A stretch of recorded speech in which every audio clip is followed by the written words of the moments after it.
All right, welcome everybody. I'm Sebastian Monsi. I'm with BIPOC Network and Fund, and also right now with the design team for the Art Education Peer-to-Peer Mentorship Program. For those whom visual description would be helpful, I present as a beautiful middle-aged Black male, more salt below the nose and more pepper above the eyebrows. The BIPOC Arts Network and Fund is a place-based initiative focused on building a thriving BIPOC arts ecosystem. We are dedicated to strengthening networks across the city, across aesthetics and cultural histories. Now, to build a place where hope and dreams can exist, we must acknowledge the histories that have brought us to this moment.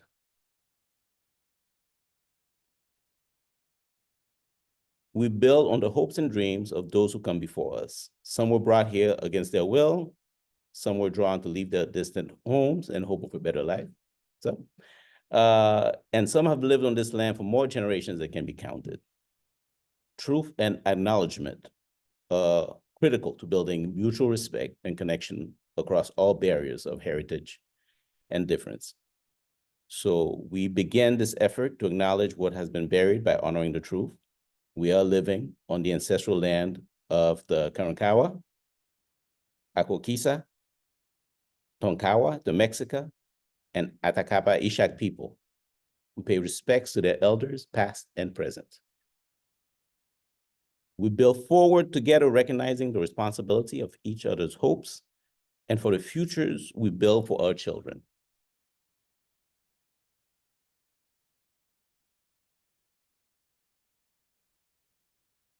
Loved ones and all those who do not know, who don't know, but who deserve the opportunity to thrive. You know, the Black, Indigenous, People of Color Art Network and Fund is a learning initiative that evolves through ongoing conversations and process. We share this vision that is guiding our current work.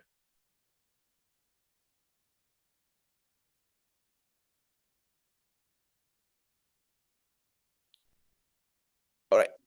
So thank you again for being here today to learn more about the Art Networks and Fund and this new resource opportunity that we are excited to announce today.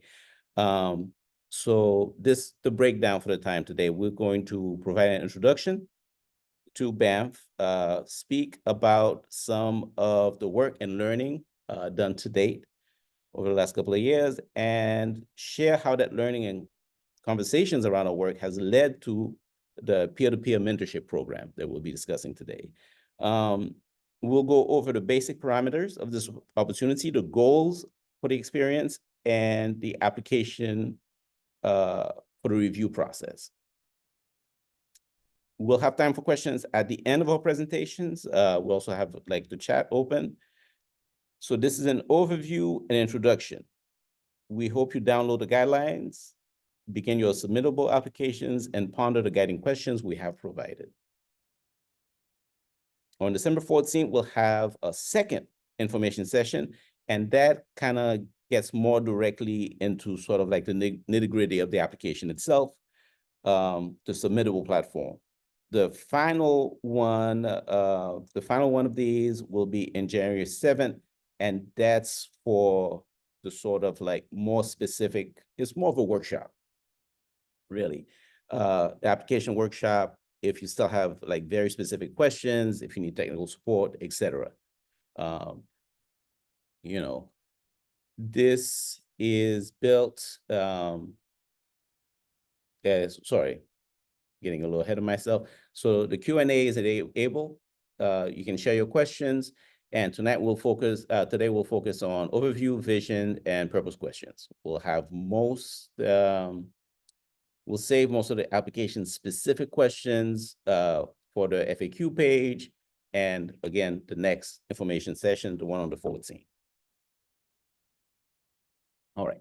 So a little history. In 2020, the Ford Foundation launched America's Cultural Treasures to acknowledge and honor the diversity of artistic expression and excellence in America, and to provide critical funding to organizations that have made a significant impact on their cultural landscape.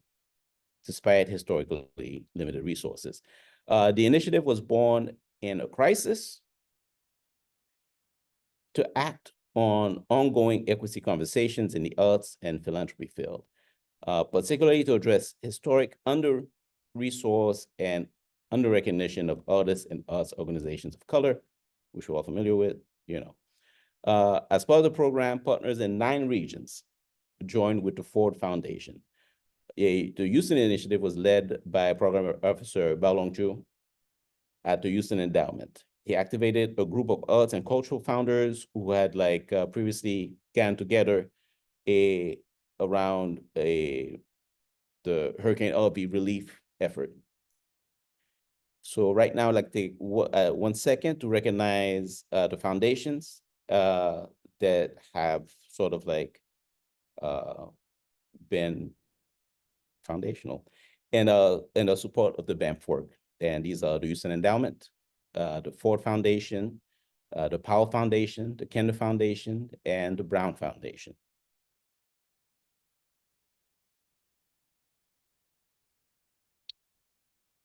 So BANF is a multi-year initiative whose leadership, unlike many other regional initiatives, consists of the exact artists and nonprofit organization and local leaders it seeks to serve. The community itself guides and designs the strategies BANF develops to invest these resources. We are leaders who are artists, directors of arts organizations, foundation program officers, community activists. We build conversations from diverse sectors of our community so we can build a network of support and care that lasts beyond a 5-year initiative. So part of our name is network, and we really value this idea of personal connections, collaborations, and learning. We focus on an ecosystemic approach, how we are each a valued part of a larger system.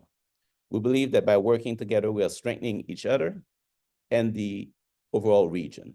We're born of crisis, and our initial efforts were focused on getting $2 million to arts organizations, artist collectives, and fiscally sponsored projects so that they could survive and take strategic risk opportunities in these days of disaster and transition. Some of you here today were recipients of the first round of funding.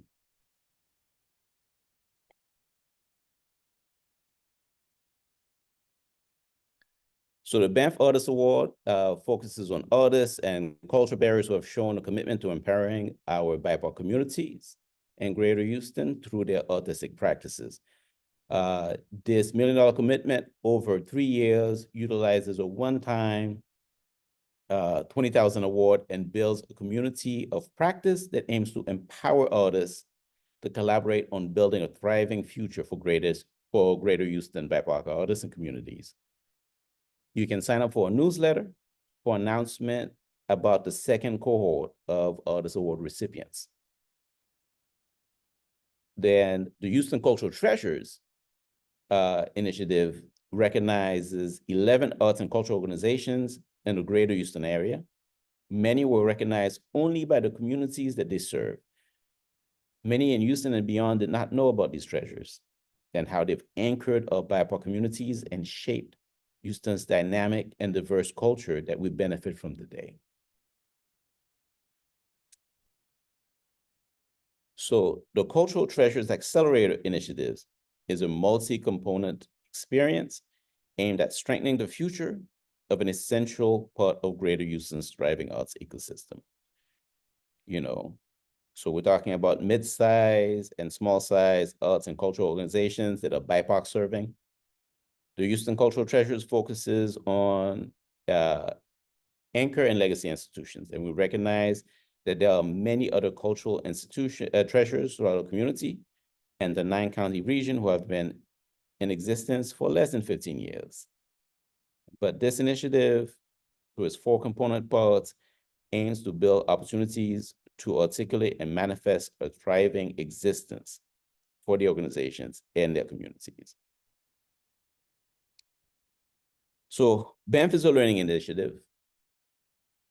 And we really try to make our processes and learning transparent and available.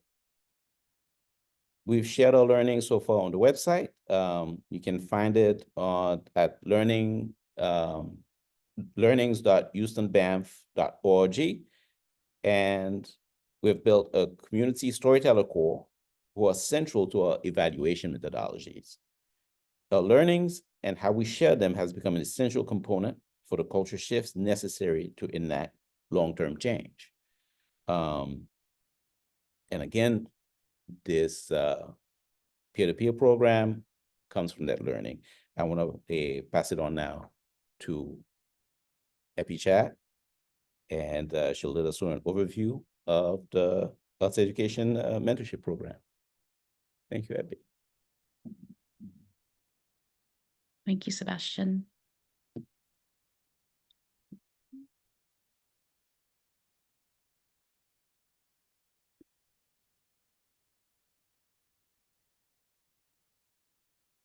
Okay.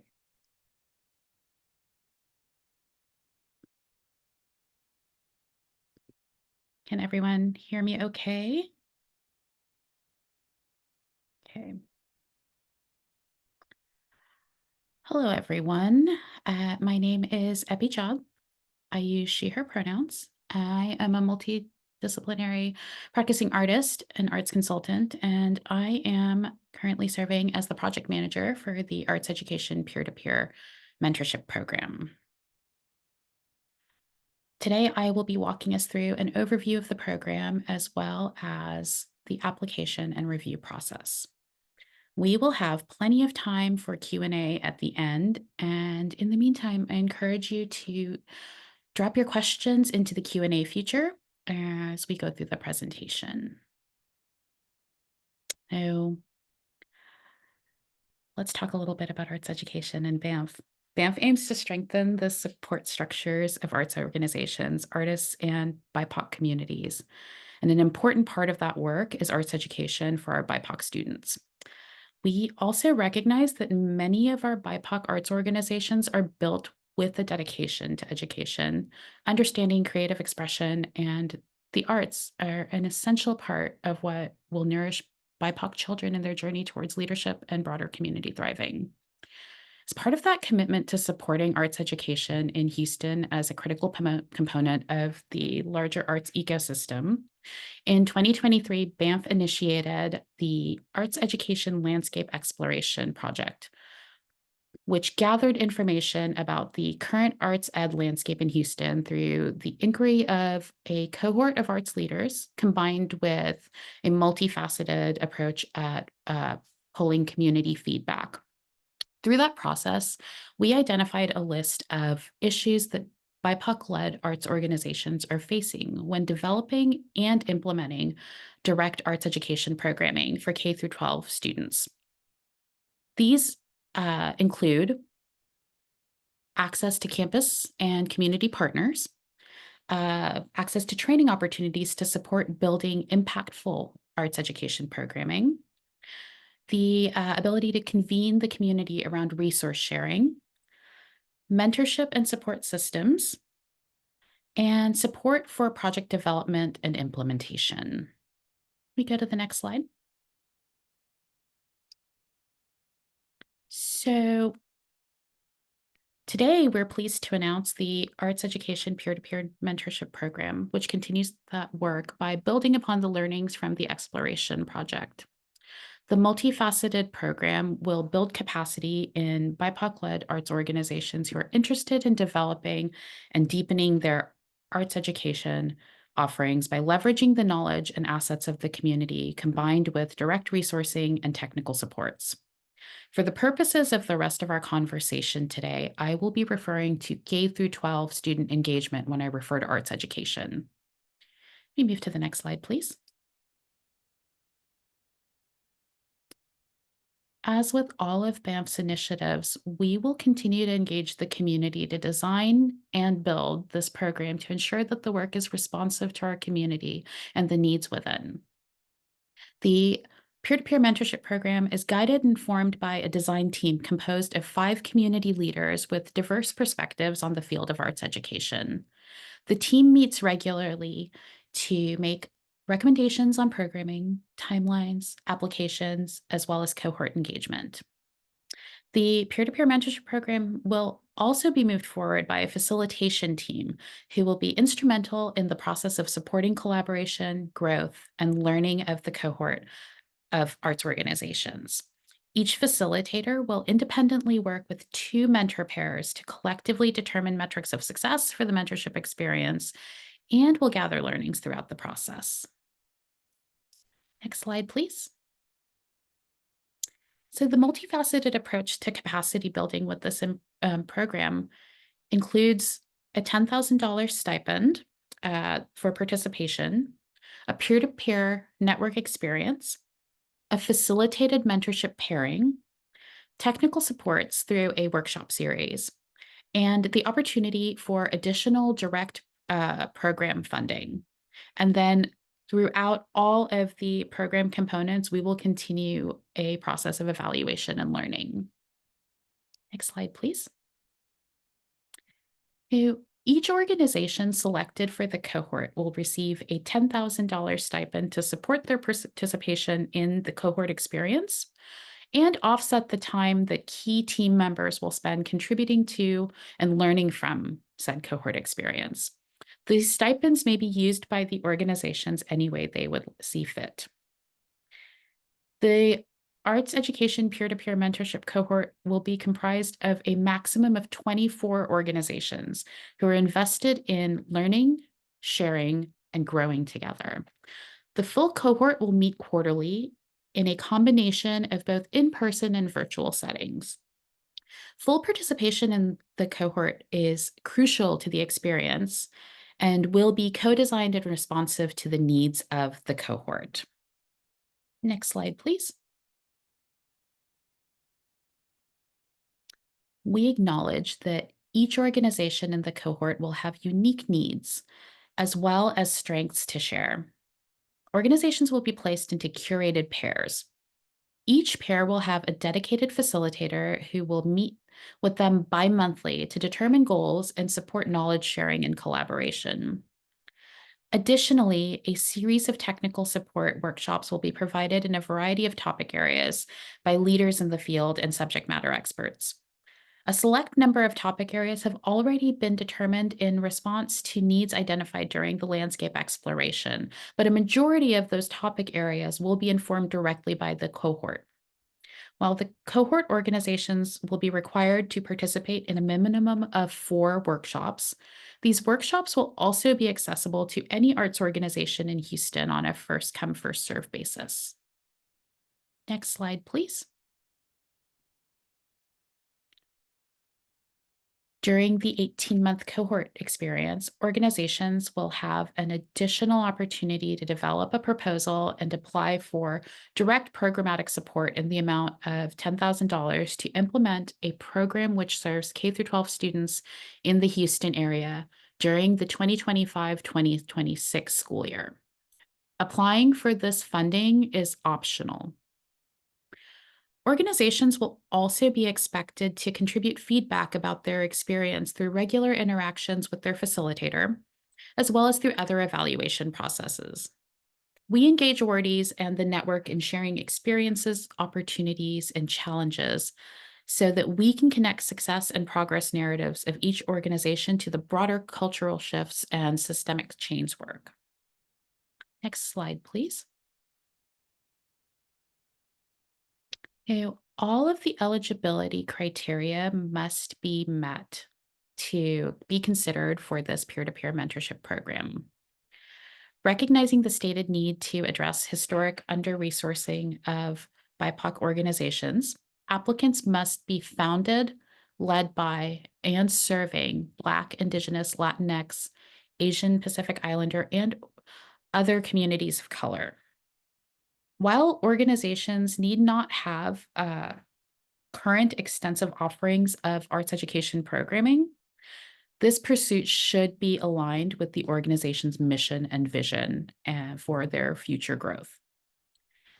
This opportunity is open to organizations that have 501c3 nonprofit status, located within the 9-county Greater Houston region. Fiscally sponsored projects are also eligible. Part of the importance of the cohort experience is having staff and team members that can dedicate the time to fully invest and participate in the project as well. Move to the next slide. You may be wondering who this opportunity is designed for. Applications from organizations that meet all of the eligibility requirements will be reviewed with the following criteria in mind. Organizations should have a history of transformative support to the BIPOC arts ecosystem in Houston, which includes artists, arts organizations, and the communities of color in the 9-county region of Greater Houston.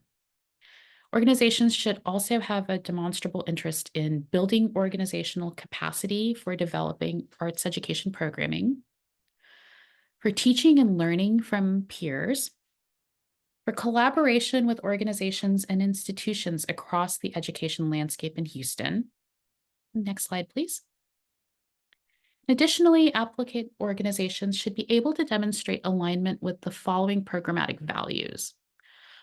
There should be an openness to sharing knowledge within the field, a willingness to engage in adaptive learning, a commitment to beneficial collaboration and community relationship building, a dedication to holding space for students to experience and engage in the arts as integral to the organization's mission, and a commitment to prioritizing the impact of arts education on students at every step of the process. We do not believe that there is one approach, one definition of success, or one way of working. Going back to the idea that BANF is a learning initiative, we're learning through this application and review process what our community thinks that these things mean and how you've shown these characteristics in your work. Next slide, please. Go back one.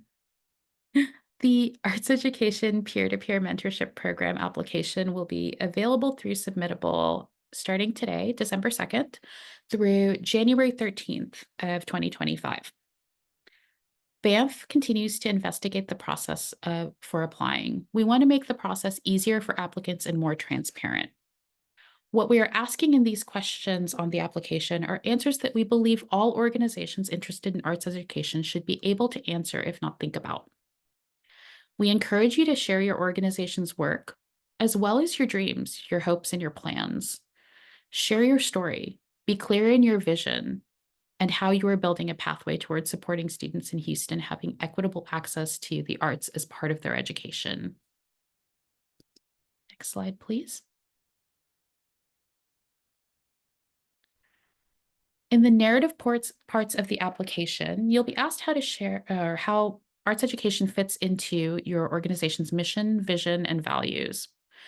We share these guiding questions as prompts for you to think about and engage with in your narrative. In the next 2 information sessions, we'll spend more time on this and other narrative questions. Next slide, please.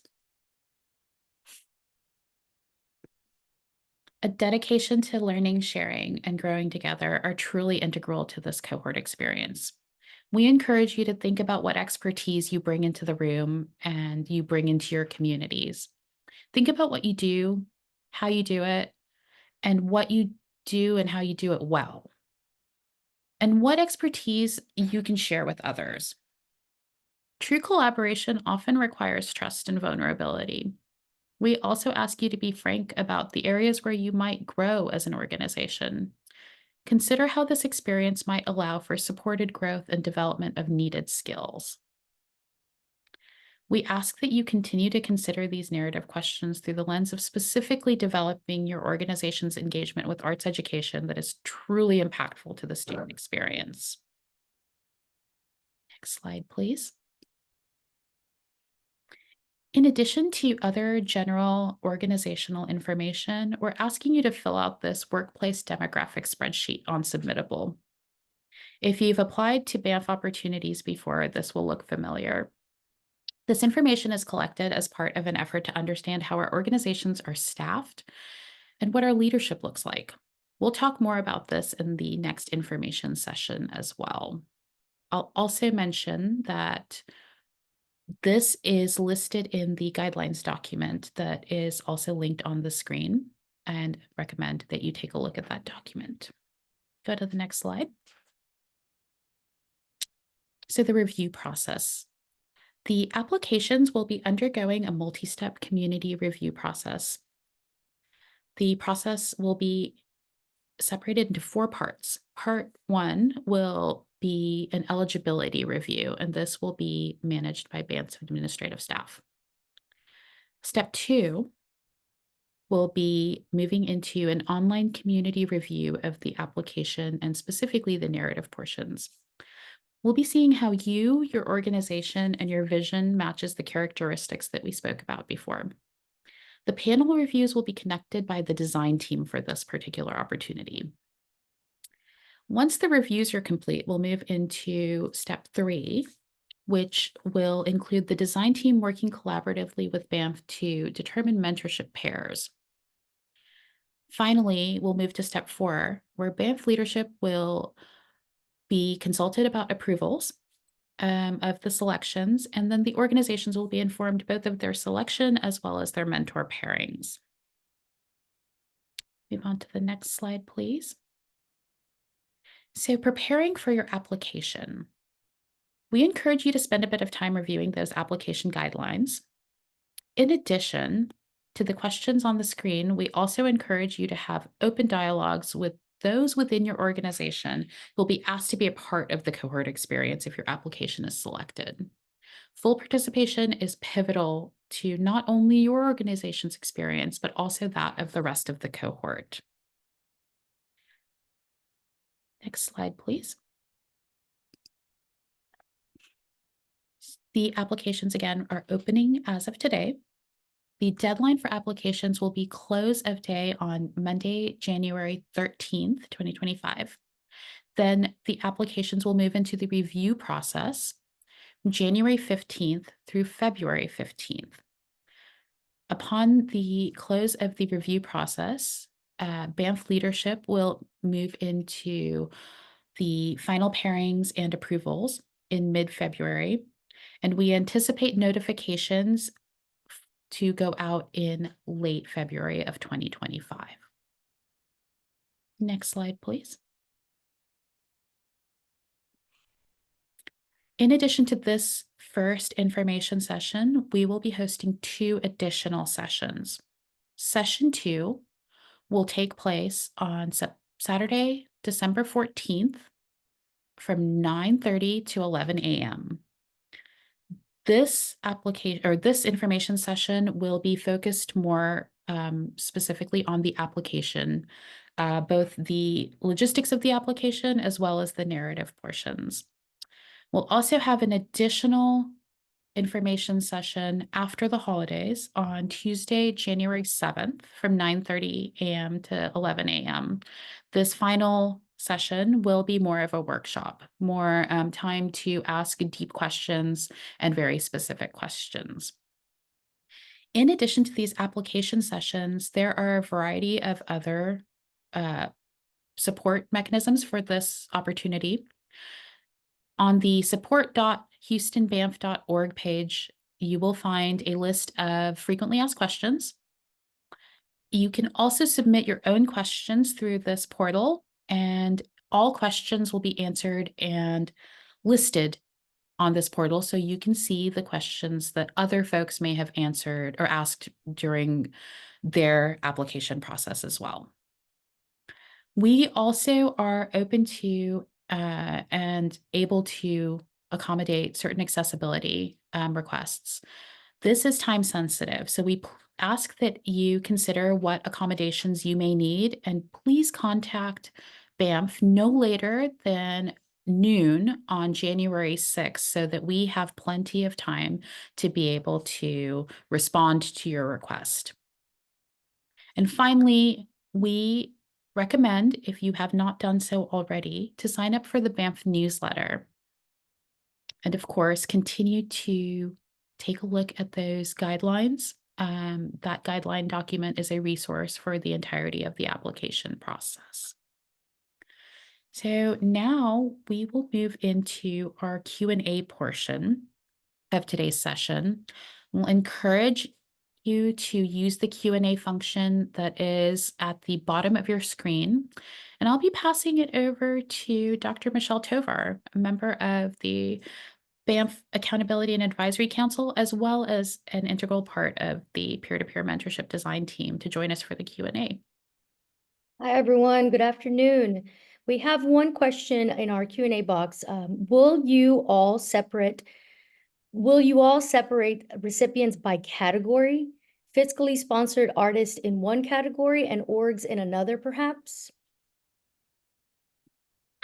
We will be taking the entire applicant pool and looking at them as a whole. They will not be separated by fiscal sponsorship versus 501c3 status.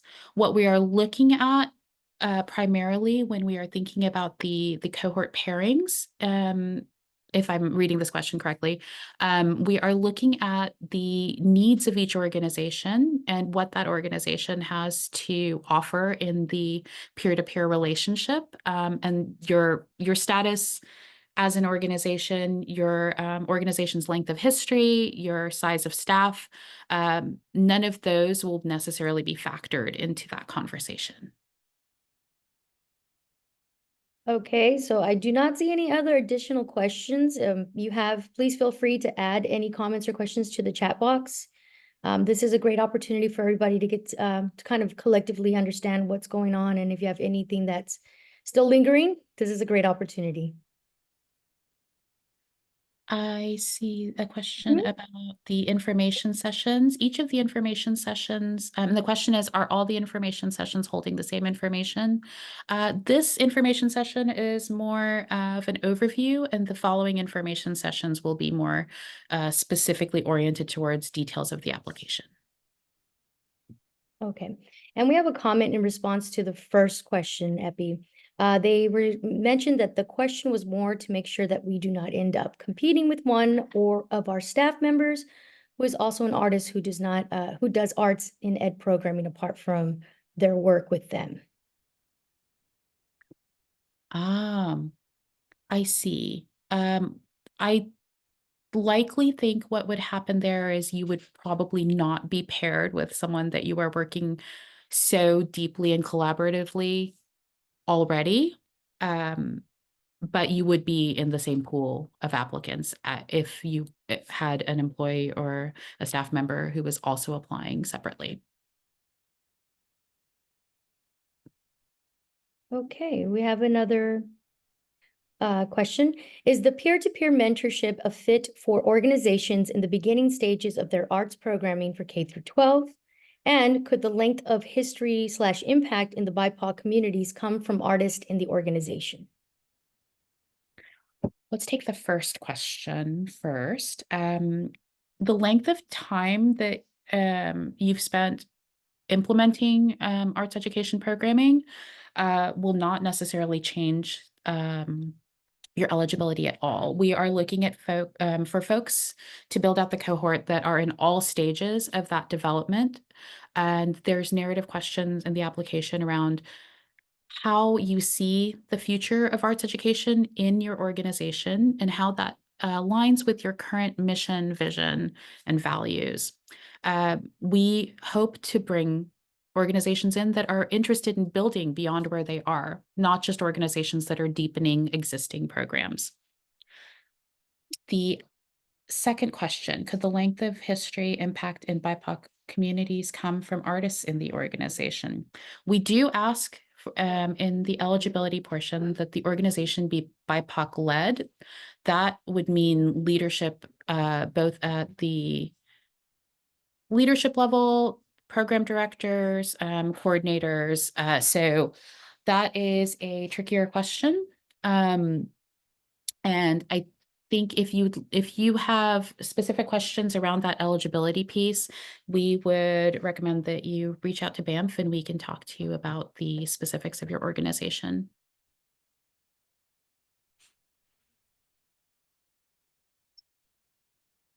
Okay, our next question is, would there be a possibility to include students of 18 to 22 years of age as a part of this project? Yes, one thing that came out of, and I do highly recommend that as a part of the review process for this application, you take a look at the landscape exploration report that was published earlier this year. One of the findings that came out of that work was a deep interest in intergenerational programming. So while we do want the programs to be K through 12 specific, that does not preclude you from including folks across different age ranges within that programming. The programming does need to directly impact K through 12 students, though. I hope that makes sense. Thank you, Effie. Also, someone has asked, can 501c3 churches apply? We are looking for organizations that have a history of arts and culture programming. That Mhm. if you are specifically interested in the eligibility for an organization that is a church, I would also reach out directly to BANF and we can take a look at the specific organization and give you guidance. Thank you, Effie. We also have a question that asks, when you mentioned being paired with someone, is that mentor from a different organization, or where will that person be chosen from? That is a great question. So we have designed this to be truly peer-to-peer mentorship. So 2 organizations will be paired. And as you review the application, you'll notice that you are asked for multiple contact folks within the organization to be part of the cohort experience. We are asking for someone in upper leadership. We are asking for someone who is in programmatic roles, and we are also inviting folks to include teaching artists in that list of contacts. The peer-to-peer mentorship opportunity really builds out space for people at different levels within each of the organizations in that relationship to share knowledge that already exists within the organization and to learn from one another. So organizations will be paired based off of the needs that they identify as growth areas for their organization, as well as the specific areas that they are able to share knowledge in. It'll be a little bit of a Tetris game to figure out what the best fits are. And then you will have a facilitator as part of that peer-to-peer experience. So your facilitator will help guide the conversation. We'll sit down with each of the pairs and determine what they're looking to gain and what they're looking to share through the process. And then they serve as an accountability buddy throughout the process to make sure that you are getting the resources that you need, that you are getting the time and bandwidth to truly collaborate around sharing information. Okay, everyone, I believe we have another question. What is the best way to contact BANF for eligibility questions? We will drop the information or the email address that you should use to reach out to BANF. And we can certainly follow up with you using that email address. Okay, we have, I believe, one other question says, so will all those people need to attend all the meetings as well, or just one person? That will be determined within your organization. If you have organizational capacity to include all of those people in all of the meetings, we highly recommend that you do so. But we are thinking about the capacity specifically of smaller organizations here. So we want to make sure that there's more than one contact person. We do ask that one contact person engage in each of the peer-to-peer mentorship training or meetings. We ask that one person come to a workshop. So not the same person does not actually have to come to all of the meetings. The hope is that we're not just building capacity within a single individual within the organization. That's another one of the things that came up out of the exploration work that we did last year, that oftentimes in organizations that are already at maximum capacity with the amount of work that they have on their plates, that information can often reside within an individual person rather than be institutional knowledge. So We are hoping to build institutional knowledge through the ability to have multiple voices as part of your organizational experience in the cohort. Okay. Any other questions come to mind, everyone? If I can interject, and just going back in terms of the 501c3 and the churches, if you are like a 501c3, any 501c3 can apply, but you have to have a history of arts programming, and so that if you are a church, you're welcome to apply. You just need to make sure that this is not a brand new thing. It is actually something that you have a history of doing in terms of that work, and that's what we're trying to make sure that we're continuing to build those capacities. In order to make that happen. Hopefully that clarifies. Thank you, Sixto.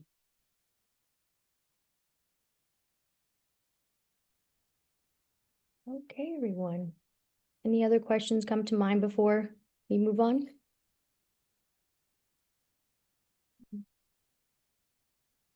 Okay, Epi, do you want me to go ahead and close out? I think we've got one more that just came Okay. Y'all are too quick for me now, I can't. Okay, is there a length of history orgs should have? Great question. No, we are looking for organizations at any part of their journey. The important thing to think about there is the alignment between a dedication to arts education and their organizational mission, vision, and specifically vision for the future.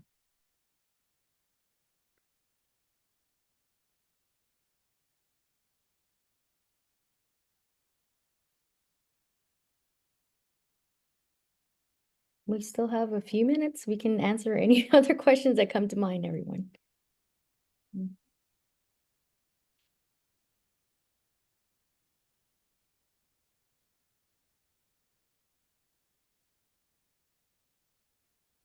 Okay. Should we go ahead and move forward? Okay. Well, thank you everyone for joining us this afternoon. This recording of this session will be available on the BANF YouTube channel by the close of this week. And we also encourage you to attend future information sessions or reach out with your questions through the frequently asked questions support page or via email. info@HoustonBANF. I think I went blank. info@HoustonBANF.org.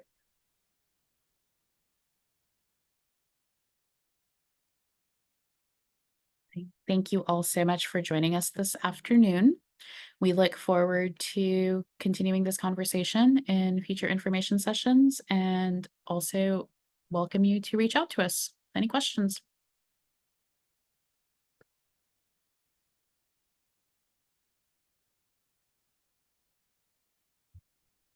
I think we just got a question about a link for the application. We can drop that into the chat. And yes, this session is being recorded.